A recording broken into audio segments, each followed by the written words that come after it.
Assalamualaikum warahmatullahi wabarakatuh. Izin Pak, izin memperkenalkan diri. Taruna Utama Politeknik Ilmu Pemasyarakatan Angkatan 56. Nama Rivaldo Putradiasan, STB 4533, Prodi Teknik Pemasyarakatan kelas A. Izin Pak, saya di sini akan mewawancarai Bapak mengenai kode etik petugas pemasyarakatan. Izin Pak, boleh perkenalkan diri Pak? Bapak siapa dan kerja di mana Pak? Baiklah, sebelumnya saya menjawab salam. Waalaikumsalam warahmatullahi wabarakatuh. Untuk saya sendiri, nama Devio Sarwando. Saat ini bekerja di UPT Pemasyarakatan, tepatnya di Lembaga Pemasyarakatan kelas 2 Ajeruk yang terletak di Kabupaten Rejang Lebong, Provinsi Bengkulu. Siap, terima kasih Pak. Izin Pak, sebelumnya saya izin untuk merekam wawancara ini Pak. Apakah Bapak bersedia Pak? Ya, bersedia untuk direkam. Siap Pak. Izin Pak, di pertanyaan pertama saya ingin menanyakan beberapa hal terkait dengan kode etik petugas pemasyarakatan. Apakah Bapak mengetahui tentang kode etik petugas pemasyarakatan tersebut Pak? Ya, saya mengetahui tentang kode etik petugas pemasyarakatan. Kode etik merupakan pedoman yang harus diikuti oleh semua petugas pemasyarakatan dalam menjalankan tugas mereka, sehingga kita bisa menjalankan tugas dengan baik dan lancar tanpa mengganggu atau membuat organisasi yang tempat kita bekerja menjadi lebih baik lagi. Siap Pak. Izin Pak, untuk pertanyaan kedua, bisa Bapak jelaskan lebih lanjut apa saja etika yang harus dipatuhi oleh petugas pemasyarakatan dalam melaksanakan tugas dan fungsinya Pak? Tentunya sebagai petugas pemasyarakatan harus menjalankan tugasnya dengan integritas, profesionalisme, tanggung jawab. Mereka harus menghormati hak-hak narapidana, menjaga kerahasiaan informasi, serta bertindak adil dan tidak diskriminatif. Selain itu, mereka juga harus menghindari konflik kepentingan dan menjaga sikap serta perilaku yang sopan dan hormat kepada pihak yang terlibat. Hal ini ditujukan agar sikap yang kita cerminkan bisa dilihat oleh para narapidana yang ada, sehingga jika mereka ingin atau berpikiran untuk bertindak berperilaku buruk, tentunya hal itu dapat kita cegah dengan menjalankan nilai-nilai integritas yang telah ada di dalam tugas kita sebagai anggota masyarakatan. Siapa? Menurut Bapak, pendapat Bapak tentang petugas pemasyarakatan yang profesional itu seperti apa Pak? Kalau menurut saya, untuk tugas pemasyarakatan yang profesional adalah mereka yang mampu menjalankan tugasnya dengan baik sesuai dengan kode etik yang telah ditetapkan. Mereka harus memiliki kemampuan untuk mengelola narapidana dengan baik, menjaga keamanan dan ketertiban, serta memberikan pembinaan yang efektif. Selain itu, mereka selalu berusaha untuk meningkatkan kompetensi diri melalui pelatihan dan pendidikan berkelanjutan. Seperti yang kita ketahui bahwa kunci utama dalam kita bekerja, khususnya di lapas, yaitu kita harus menjaga keamanan dan ketertiban.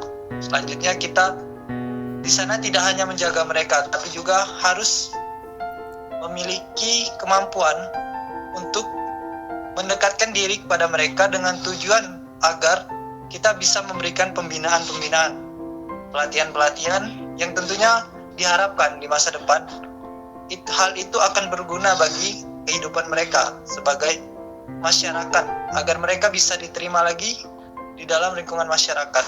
Tentunya kalau kita lihat tugas dari petugas pemasyarakatan sepele, tapi tentunya itu salah kalau anggapan orang tentang petugas pemasyarakatan itu sepele, karena ada kewajiban yang mungkin tidak tertulis tetapi harus ada di lingkungan pemasyarakatan tersebut, yaitu dengan membina mereka agar menciptakan SDM yang unggul sehingga bisa membantu mengembangkan bakat dan minat mereka serta menjadi warga negara yang baik. Terima kasih Pak atas penjelasannya Pak. Apakah ada pesan atau saran yang ingin Bapak sampaikan kepada rekan sesama petugas pemasyarakatan Pak?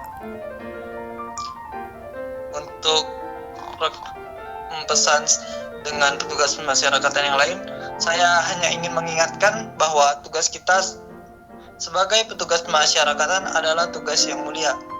Kita harus selalu menjaga integritas dan profesionalisme dalam setiap tindakan kita. Tetaplah berpegang teguh pada kode etik dan berusaha untuk memberikan yang terbaik dalam menjalankan tugas kita sehari-hari.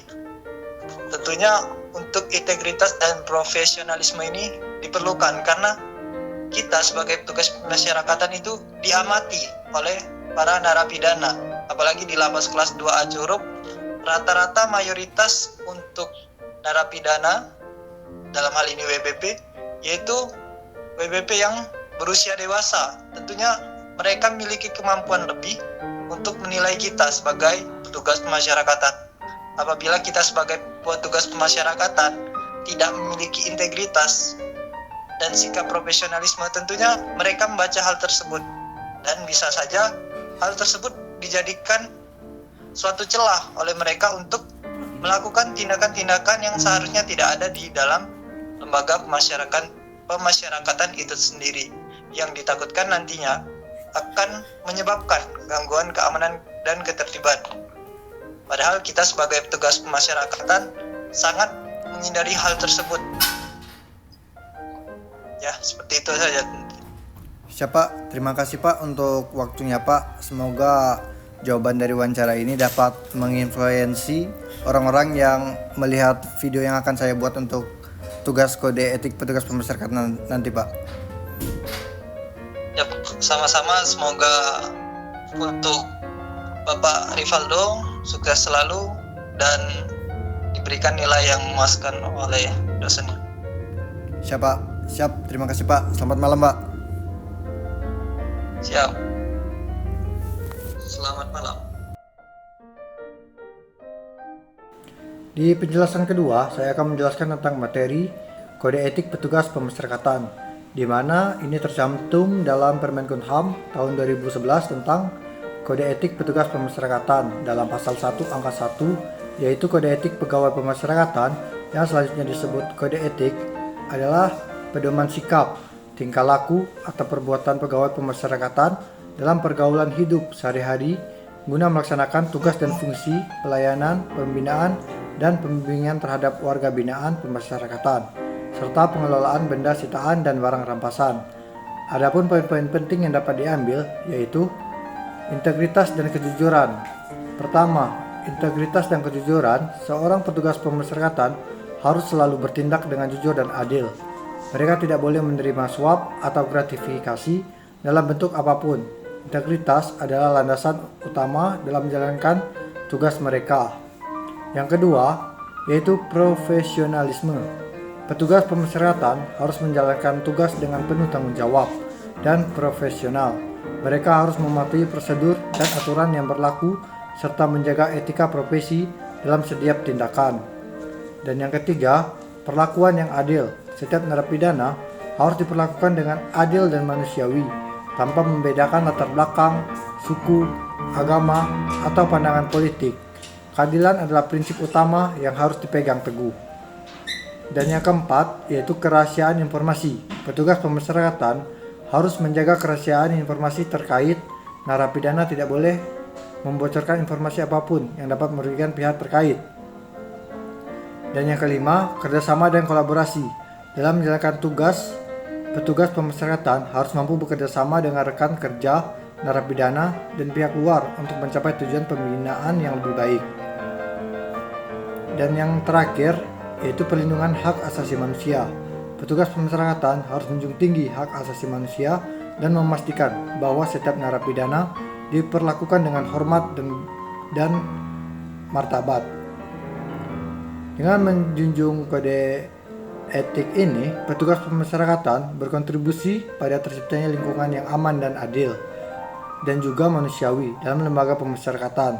Dan tugas kita sebagai calon petugas pemasyarakatan dan juga untuk masyarakat, mari kita dukung para petugas untuk menjalankan tugas yang mulia ini.